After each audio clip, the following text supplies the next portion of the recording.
নমস্কার, নিউজ ভ্যানগার্ডের পর্দায় সকলকে স্বাগত। এই মুহূর্তে আপনাদের সাথে আমি রয়েছি শতাব্দী। চোখ রাখবো এখনকার গুরুত্বপূর্ণ খবরাখবরে। প্রধানমন্ত্রীর স্বরোজগার যোজনার আওতায় কার্যত এবার বেনিফিশিয়ারিদেরকে স্বনির্ভর হওয়ার বার্তা পৌঁছে দিতে এবার মুরগির ছানা প্রদান করা হয়েছে।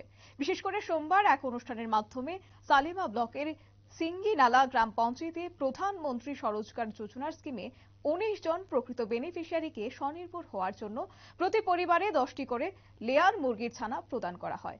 অনুষ্ঠানে উপস্থিত ছিলেন সিঙ্গিনালা গ্রাম পঞ্চায়েতের প্রধান সুনীল রঞ্জন দাস, সালেমা প্রাণী সম্পদ ও বিকাশ দপ্তরের চিকিৎসক রমেন্দ্র দাস, সালেমা পঞ্চায়েত সমিতির সদস্য উত্তম নম শূদ্র, সিঙ্গিনালা গ্রাম পঞ্চায়েতের সদস্য দীপক দাস প্রমুখ। এবং এই বিষয়কে কেন্দ্র করে কি উঠে আসছে, কি বলছেন তারা, শুনবো। সিংনালা পঞ্চায়েতের তরফ থেকে যে প্রধানমন্ত্রী স্বরোজগার যে একটা স্কিম আছে, এই স্কিম থেকে আমরা 19 জনের বেনিফিশিয়ারিরে 10টা করে লেয়ার মুরগের বাচ্চা দেওয়া হয়েছে। আমরা আজকে 19 জনকে আমরা দিতে পারছি।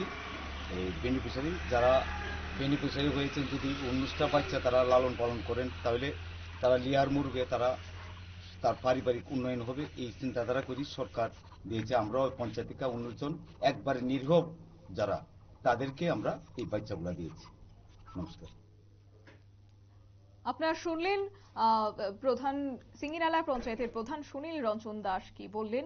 এক্ষেত্রে তিনি গোটা বিষয় সম্পর্কে তুলে ধরেছেন। যদিও বলা হচ্ছে যে গরিব দুস্থ বেনিফিশিয়ারিদের মধ্যে এবার 10টি করে লেয়ার মুরগির ছানা প্রদান করা হয়েছে। কার্যত তাদেরকে স্বনির্ভর করার লক্ষ্যমাত্রাকে সামনে রেখে এবার প্রধানমন্ত্রী স্বরোজগার যোজনা স্কিমে 19 জন প্রকৃত বেনিফিশিয়ারিকে প্রদান করা হয়েছে।